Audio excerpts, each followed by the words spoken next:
नमस्कार. 12th maths made easy या चॅनलमध्ये परत एकदा आपले सहर्ष स्वागत. आज आपण ॲप्लिकेशन्स ऑफ डेरिव्हेटिव्ह्ज या चॅप्टरमधल्या एक्झरसाइज 2.1 काही सम्स होणार आहोत. पहिलं सम 14 नंबर.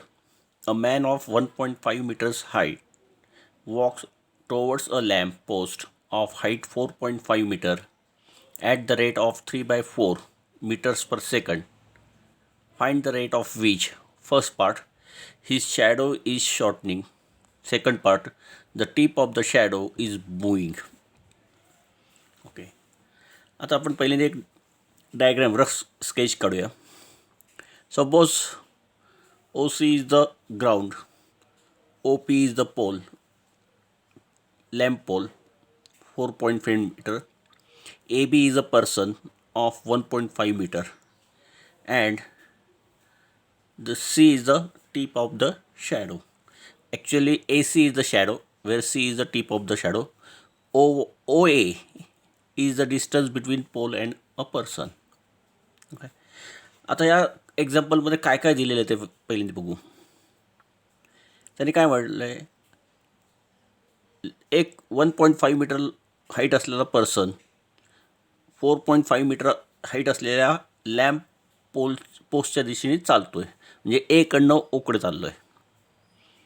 बरं, तर आणि हा जो काय रेट आहे, हा जाण्याचा जो रेट आहे तो आहे 3/4 meter per second. तर या केसमध्ये ह्याची जी शॅडो आहे ए सी ही कितीने कमी होईल, किती रेटने कमी होईल, आणि हा सी जो आहे पॉईंट सी हा किती रेटने शिफ्ट होईल. ओके, आता सपोज आपण असं समजलं, लॅम्प पोस्ट आणि पर्सनमधलं अंतर वाय मानलं आणि ए सी म्हणजे लेंथ ऑफ शॅडो एक्स मानले. आता हे दोन्हीही ग्राउंडला परपेंडिक्युलर आहेत, पोल आणि पर्सन. हा अँगल दोन्ही ट्रायंगलमध्ये कॉमन आहे. In triangle P O C and triangle B A C, C is a common angle. OP is parallel to AB, hence this angle and this angle are same, congruent, means both triangles are similar. मग आता similar ट्रायंगलची property BPT वापरू शकतो, basic proportionality theorem.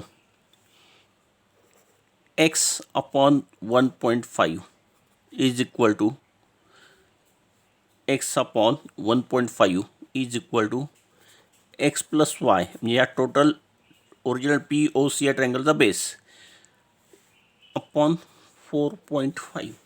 Basic proportionality theorem वापरला आपण इथे. म्हणजेच x upon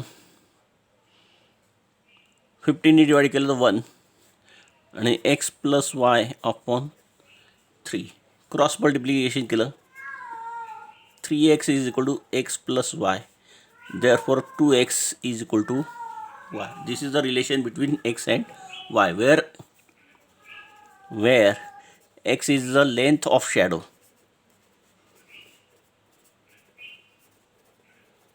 and y is equal to distance between pole and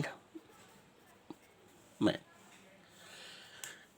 okay, दोन्ही साईडचा डेरिव्हेटिव्ह घेतलं with respect to T.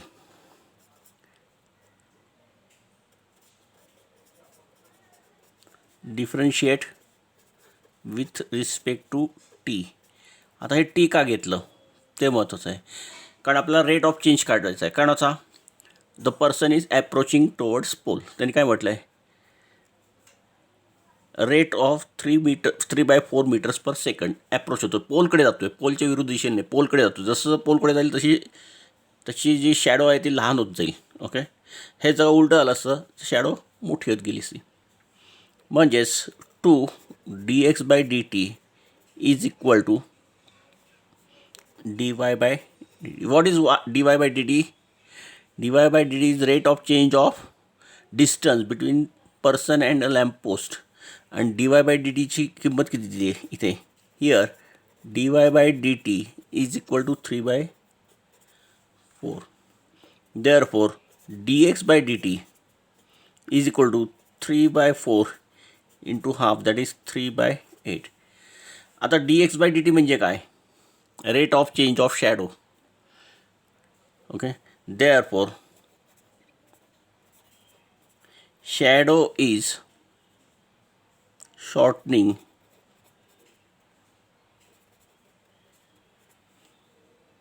Bye 3/8. पण युनिट काय? Metres per second. This is our first part. Okay, आता हा सी जो आहे किती होईल ते शोधायचं आपल्याला. Okay,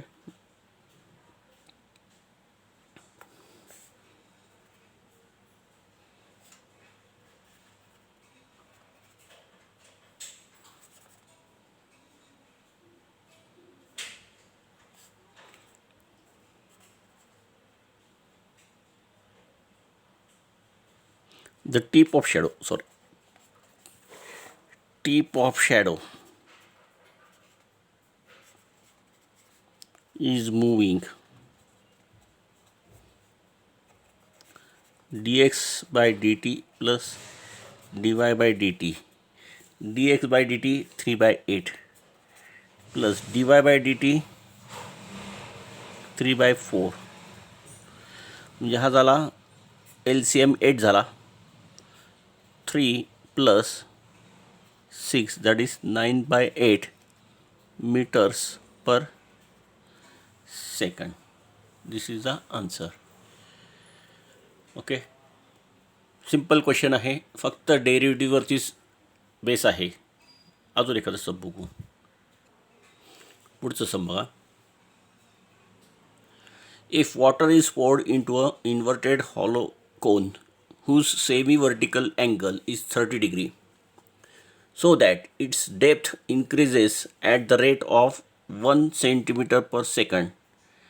Find the rate at which the volume of water is increasing when the depth is 2 centimeter. Okay, थोडीशी रफ डायग्राम काढण्याचा प्रयत्न करू आपण.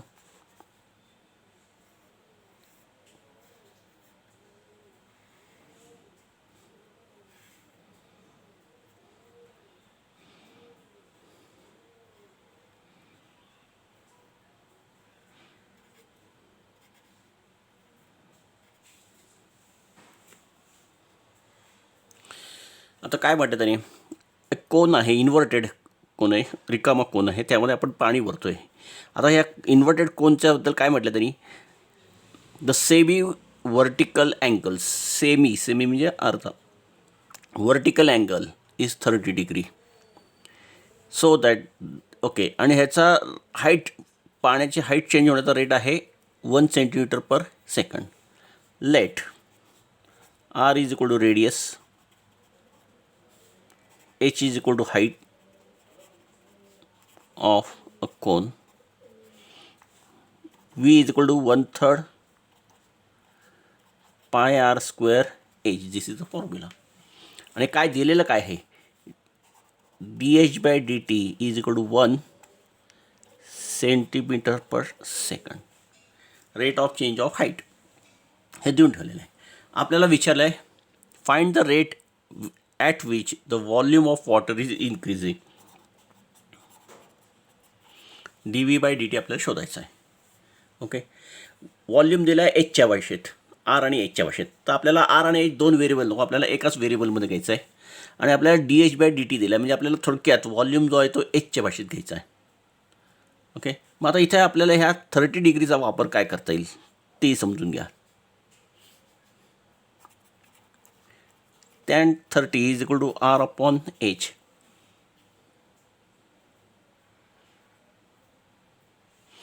One upon √3 is equal to r upon h. Therefore h upon √3 is equal to r.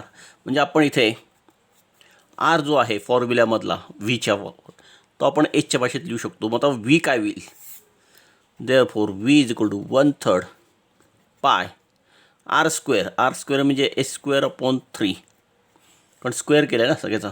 आणि हा original H आहेच आहे, हे v is equal to pi h³/9.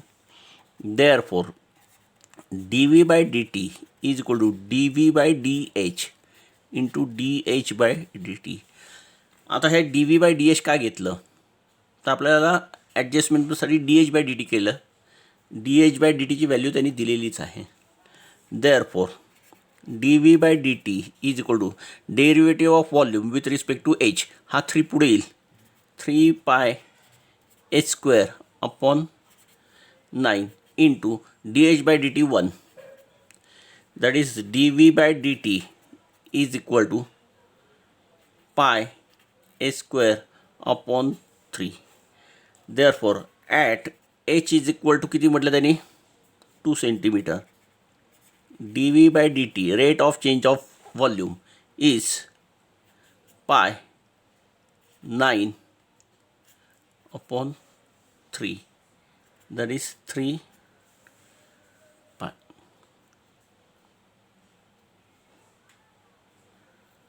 Okay, हे सम सिम्पल आहेत, फक्त ह्याचा तुम्हाला फॉर्मॅट लक्षात यायला पाहिजे. ओके, ह्याच्यामध्ये सगळ्यात महत्त्वाचा व्हॉल्यूमचा फॉर्म्युला माहिती पाहिजे. आणि आपल्याला दिलेलं काय आहे rate of change of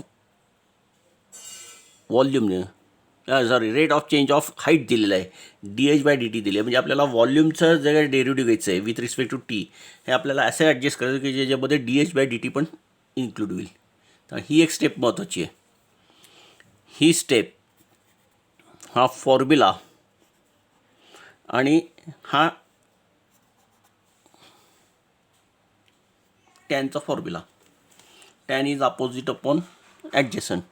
tan is opposite upon adjacent. आणि आरला आपण एचमध्ये कन्वर्ट केला, कारण आपल्याला सगळं व्ही हा जो आहे तो एचच्या भाषेत हवे की जेणेकरून आपण व्हीचा derivative with respect to H घेऊ शकू.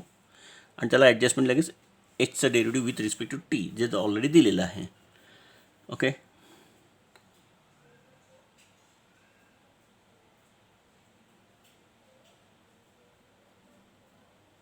एक मिनिट. एचची व्हॅल्यू 4 दिली आहे इथे. इथे 4 दिली असेल तर हे हा एच जर 4 दिला आहे म्हणजे इथे 4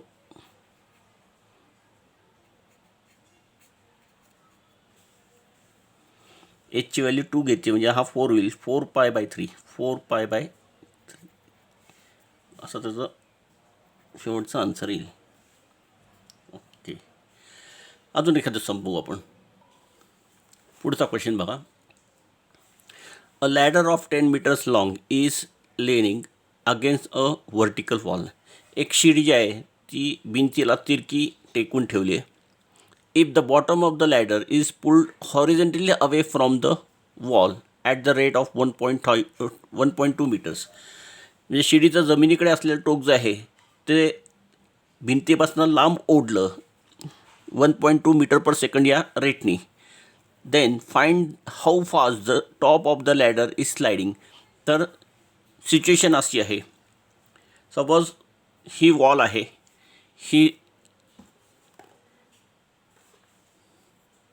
ही शिडी आहे. जर का हे शिडीचं खालचं टोक जे आहे, हे शिडीचं खालचं टोक जे आहे ते असं जर का आपण हलवलं तर नॅचरली शिडी खालती येणार आहे. तर वरचं जे टोक आहे शिडीचं भिंतीकडे असलेलं टोक हे किती रेटनी खालती येईल. आणि ज्यावेळेस शिडीचं जमिनीवरचं टोक हे भिंतीपासून 6 meter लाँग असेल त्यावेळेस त्याचा रेट विचारला आहे. थोडक्यात आपल्याला रफ डायग्राम काढायची झाली तर हे अशी होईल.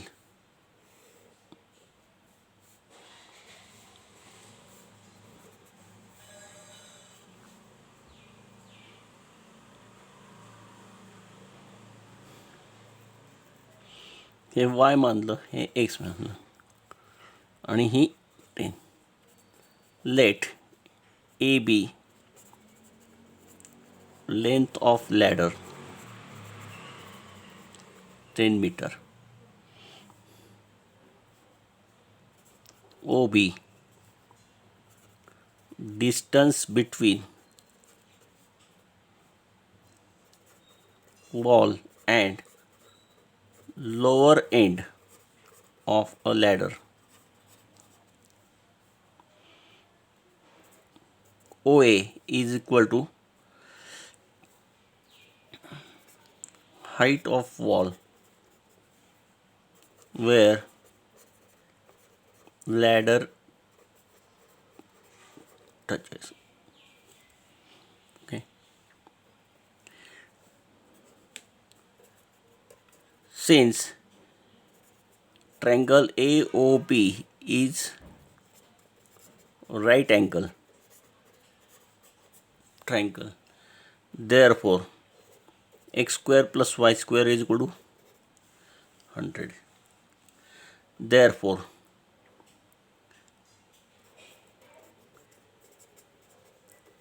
differentiate with respect to t 2 dx by dt plus 2y dy by is equal to 0. Therefore x dx by dt plus y dy by dt is equal to 0. आता त्यांनी काय म्हटलं बघा, if the bottom of the ladder is pulled horizontally away from the wall, म्हणजे ही x हा जो बी point आहे हा ओढला at the rate of 1.2 metre per second, म्हणजे हा rate of change of x झाला. म्हणजेच here D X by T T is equal to 1.2 metre per second. Therefore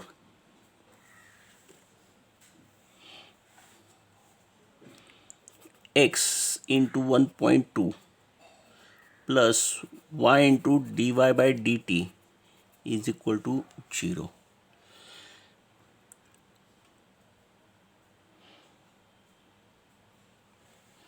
आता त्याने काय म्हटलं आहे, find how fast the top of the ladder is sliding, म्हणजे डी वाय बाय डी टीची किंमत विचारली.